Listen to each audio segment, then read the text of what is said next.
आप सबको जय मसीह की। परमेश्वर आपको आशीष दे। और आज मैं एक कहानी बताऊंगा जो कि मसीही जीवन से जुड़ा हुआ एक कहानी है। तो मैं आप सबको एक कहानी ज़रूर बताऊंगा आज।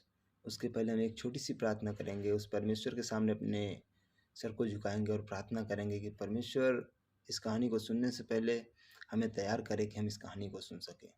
तो आइए आप सब भी अपनी आंखों को बंद कर लीजिए, जो आप हमारी वीडियो को देख रहे हैं वो भी अपनी आंखों को बंद कर लीजिए और हम प्रार्थना करेंगे।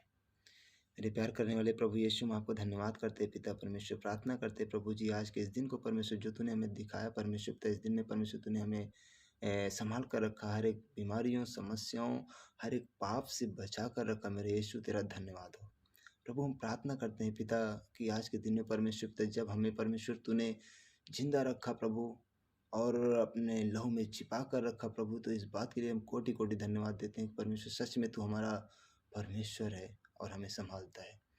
प्रभु तेरा वचन कहता है कि जहाँ मेरे नाम से 2 या 3 जन एकत्रित होते हैं, मैं उनके बीच में होता हूँ। परमेश्वर तेरा धन्यवाद हो कि आज मैं भले यहाँ पर अकेला हूँ, लेकिन परमेश्वर तू मेरे साथ है। मेरे यीशु मेरी प्रार्थनाओं को सुन रहा है। प्रभु तेरा धन्यवाद हो।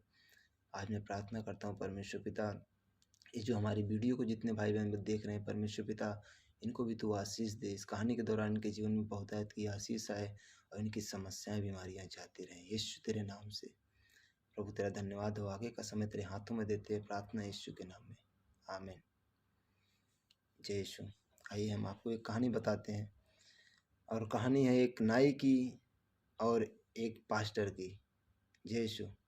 नाई को तो आप लोग जानते होंगे कि लोगों को जो बाल काटता है, दाढ़ियों को बनाता है, उसको नाई बोलते हैं। तो कहानी ऐसी है। तो क्या हुआ, एक पास्टर, एक प्रचारक एक नाई की दुकान में जाकर अपने बाल कटवा रहा था। बाल कटवा ही रहा था कि नाई ने इतने में उससे पूछा, उस पास्टर से पूछा कि सर आप क्या करते हैं?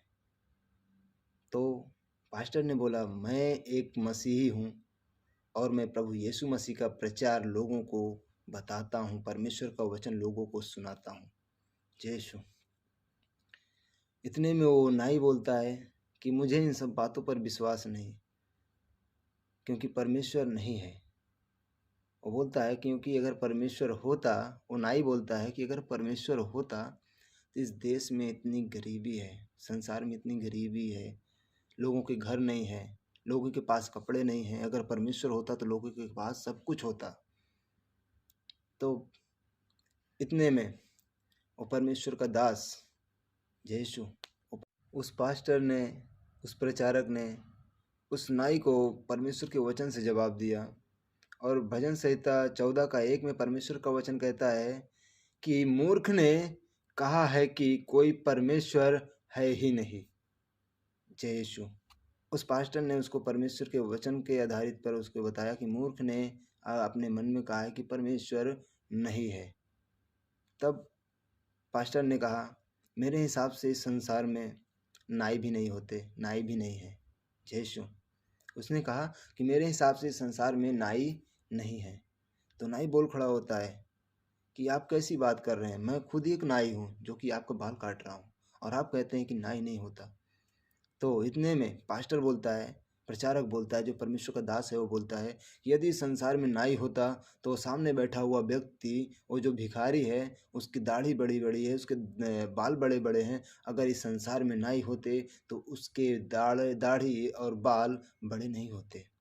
इतने में वो नाई क्या बोलता है कि अगर ये मैं चाहूँ तो आधे घंटे में इस व्यक्ति को जेंटलमैन बना सकता हूँ, हैंडसम मैन बना सकता हूँ। यीशु वो क्या कहता है, अगर मैं चाहूँ तो आधे घंटे में इस व्यक्ति को जेंटलमैन बना सकता हूँ, लेकिन ये मेरी दुकान में आता ही नहीं है। यीशु। तो मेरे प्रिय भाइयों और बहनों, परमेश्वर का वचन बहुत अच्छा है, आप सब थोड़ा सा समझिए।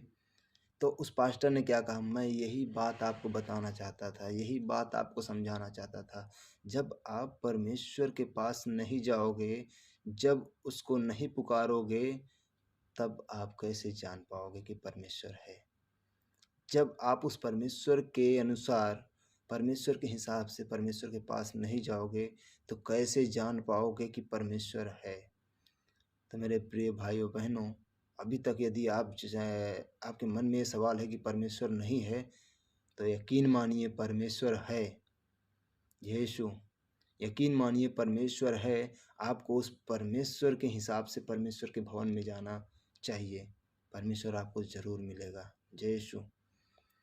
आप निरंतर प्रार्थना करिए, परमेश्वर से बोलिए कि हे परमेश्वर, मैं तेरा वही बेटा हूँ, मैं तेरी वही बेटी हूँ, मैं आया हूँ तेरे भवन में। देखिए परमेश्वर आपको कैसे ग्रहण करता है, कैसे आपकी मुश्किलों को दूर करता है। और आपके मन में जो सवाल हैं कि परमेश्वर नहीं है, वो एक पल में आपके मन से दूर हो जाएंगे और आपके मन में सिर्फ यही होगा कि हाँ परमेश्वर है। जय यीशु। मेरा तो मानना यही है कि परमेश्वर है और परमेश्वर हर एक के इंसान के मन में रहता है और परमेश्वर आपके जीवन में रहता है। जय यीशु। परमेश्वर आपको बहुत आशीष दे कि आपने एक छोटा सा कीमती समय निकाल कर परमेश्वर का वचन सुना, परमेश्वर का धन्यवाद दिया। आप सबको धन्यवाद हो कि परमेश्वर का वचन आप सबने सुना टाइम निकाल कर। प्रभु आपको बहुत आशीष दे। आप सबको जय मसीह की। परमेश्वर आपको बहुत आशीष दे। फिर मिलूँगा मैं नेक्स्ट वीडियो में। तब तक के लिए आप इस वचन को अच्छे से सुनिए और अपने घर वालों को, अपने परिवार वालों को, अपने रिश्तेदारों को ज़रूर बताइए कि परमेश्वर का वचन क्या कहता है। जय मसीह की।